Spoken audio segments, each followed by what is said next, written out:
ఈ ఏకాదశికి ఉత్థాన ఏకాదశి అని పేరమ్మ. ఉత్థానం అంటే లేవ్వటం. ఎవరు లేస్తారు? మహావిష్ణువు లేస్తాడు, మనం కాదు లేసేది. మహావిష్ణువు యోగ నిద్ర నుంచి మేల్కొనేటువంటి రోజు. తప్పగుండగా ఉపవాసం ఉండాలి.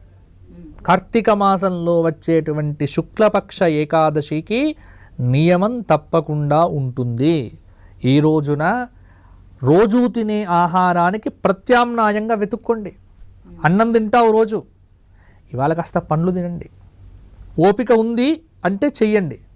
లేదు మాకు ఓపిక లేదు, షుగర్ ఉంది, బీపీ ఉంది, ఆరోగ్యం బాగాలేదంటే మీరు హాయిగా అన్నం తినండి. అంతేగాని శరీరం మీద తెచ్చేసేసుకొని ఇబ్బంది పడకండి. ఓపిక ఉన్నటువంటి వ్యక్తులు ఉన్నారు, మనం తప్పకుండా ఉండాలి. కాబట్టి ఓపికతోనే చెయ్యండి తప్ప బలవంతంగా ఎప్పుడు శరీరాన్ని క్లేశ పెట్టకండి. శరీరాన్ని ఇబ్బంది పెట్టే